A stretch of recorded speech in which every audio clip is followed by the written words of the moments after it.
मणिपुर का कुल भूमि क्षेत्र लगभग 22,000 वर्ग किमी है, जहां घाटी का 10% क्षेत्र चारों ओर से 90% पहाड़ियों से घिरा हुआ है। मणिपुर में 4 प्रमुख समूह रहते हैं: मेइटी, नागा, कुकी और मेइतेई पंगल। घाटी के मेइटी हिंदू हैं, जबकि पहाड़ी लोग नागा और कुकी ईसाई हैं और मेइतेई पंगल मुस्लिम हैं। स्वतंत्रता के बाद मेइटी को जनरलों और पहाड़ी लोगों को अनुसूचित जनजातियों के रूप में वर्गीकृत किया गया था। वर्तमान मुद्दा मुख्य रूप से 3 कारणों से है। 1. अधिकांश पहाड़ियां जहां कुकी बसे हैं, वहां अफीम के बागान हैं और हाल ही में सरकार अफीम के बागानों को नष्ट कर रही है और वे इसके लिए सरकार से नाराज हैं। वे कहते हैं कि यह उनकी आजीविका है। नायका और ड्रग्स के प्रसंस्करण के लिए अवैध रूप से अफीम का वृक्षारोपण है। 2. पहाड़ियों और जंगलों सहित सभी भूमि सरकार की है।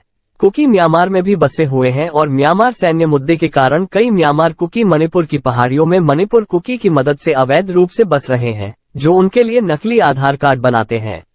हाल के गांव बन रहे थे, लेकिन सरकार को पता चला कि अवैध आप्रवासी आरक्षित वन क्षेत्रों का अतिक्रमण कर रहे थे और उन्हें बेदखल कर रहे थे। लेकिन कुकी पीड़ित कार्ड खेल रहे हैं और दावा कर रहे हैं कि पहाड़ियां उनकी हैं। पहाड़ियों की 90% भूमि MLR और LR अधिनियम और अनुच्छेद 371C, अनुच्छेद 370 के समान द्वारा संरक्षित है, क्योंकि पहाड़ी लोग अनुसूचित जनजाति हैं और कोई भी भूमि नहीं खरीद सकता है और आदिवासी भूमि में बस नहीं सकता है। इसलिए पहाड़ियों में जनसंख्या कम आबादी है। 10% घाटी भूमि में आराम करें। स्वदेशी मेइटी की भूमि, जहां मेइटी प्राचीन काल से बसे हुए हैं और 2000 से अधिक वर्षों का इतिहास है, क्योंकि वे सामान्य श्रेणी के हैं। हर कोई व्यापार, काम, भूमि खरीदने और स्थायी निपटान के लिए आता है और बसता है।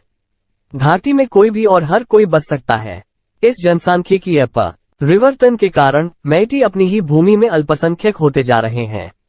स्वदेशी मेइटी लोगों की कोई सुरक्षा सिर्फ इसलिए नहीं है क्योंकि सभी सामान्य श्रेणी के हैं, जबकि वही स्वदेशी पहाड़ी लोग आदिवासी अनुसूचित जनजाति के रूप में संरक्षित हैं। और इस भेदभाव के कारण मेइटी अनुसूचित जनजाति के दर्जे की रक्षा की मांग कर रहे हैं, लेकिन आदिवासी इसका विरोध कर रहे हैं। मणिपुर सरकार इस मुद्दे पर ठंडी बैठी है, लेकिन हाल ही में मणिपुर उच्च न्यायालय ने राज्य सरकार को निर्देश दिया कि वह मेइटी को ST में शामिल करने के लिए केंद्र को सिफारिशें भेजे। आदिवासी सुप्रीम कोर्ट में अपील करने के बजाय आंदोलन की धमकी दे रहे हैं। यह एक शांति रैली होने वाली थी, लेकिन ये चूड़ाचंदपुर जिले, कुकी आबादी वाले जिले से हिंसक हो गई, जहां 1000 कुकी युवा सशस्त्र कुकी उग्रवादियों को शामिल करते हैं। सीमावर्ती घाटी जिले बिष्णुपुर में प्रवेश किया और मेइतेई घरों को जला दिया, जिसमें कई लोग मारे गए, जिसमें एक 2 साल का बच्चा भी शामिल था। इस खबर के वायरल होने के बाद मेइटेस ने पलटवार किया और अब ये दूसरा दिन चल रहा है। पूरे मणिपुर में कुकी और मीट्स के बीच सांप्रदायिक दंगे हो रहे हैं।